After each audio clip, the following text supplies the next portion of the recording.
Roswell Flight Test Crew, back here at the 2016 U.S. National Drone Racing Championship on Governor's Island in New York City. And I'm here with Steve Cohen, who's the president of the Drone User Group Network. How you doing, Steve? I'm doing well. Good to see you again. Thank you. It's good to see you again, too. That's right. We were here for the New York City Drone Film Festival last year and did a fly-in with you out in Brooklyn at Seaview. That is true. That was a cold event. Much different than today. Yeah, this is a warm event. Very much so, yes.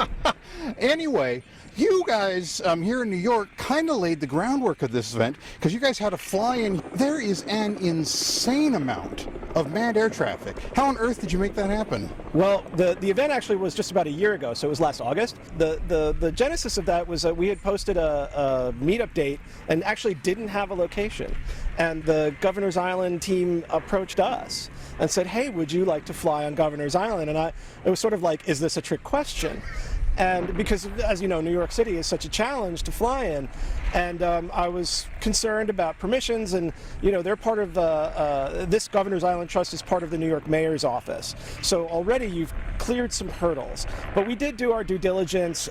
We actually filed a NOTAM. We alerted all the heliports in the area, which, as you can see just now, there's lots of manned helicopter traffic at no lower than 500 feet, supposedly.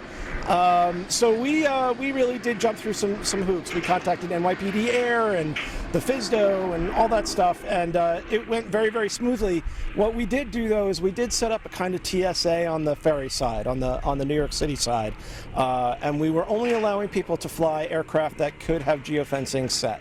And we actually confirmed geofencing before they could get on the ferry and fly. If you brought a drone and you didn't have a tag, a wristband, or a lanyard, you weren't flying.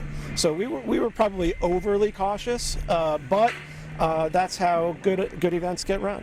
Oh yeah, and I mean, this is an environment where you cannot afford to make a mistake because you'd be all over the national news if something went wrong here. That's true, and I think I said to someone just a moment ago, this is sort of like the debutante ball of at least the drone racing sport and industry. I think, really best and brightest, and this is some production that we're seeing here. Really, really proud to be a part of it. Oh, yeah.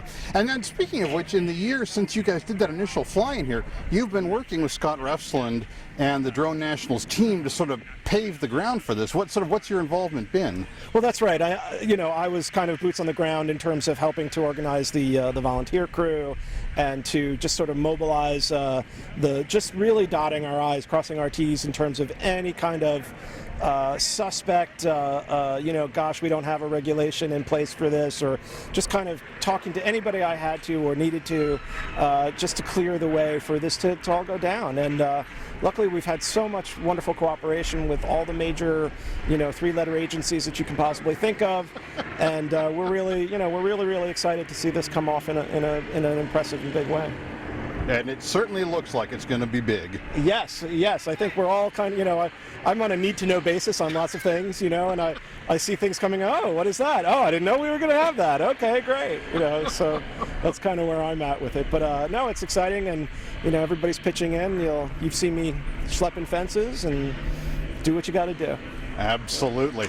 Now, to talk just briefly about the Drone User Group Network, you've got some big plans for that moving forward. Why don't you tell people about that? We absolutely do, and I appreciate your asking about that. The Drone User Group Network, or the DUG, has been around. We're one of the earliest, sort of groups to come on the scene. We're about 4 years old, which seems like forever in this industry. Drone years, 7 years per year, that's 28 years you guys have been around. Drone years, dog years, whatever, years, yeah. I certainly feel 28 years older.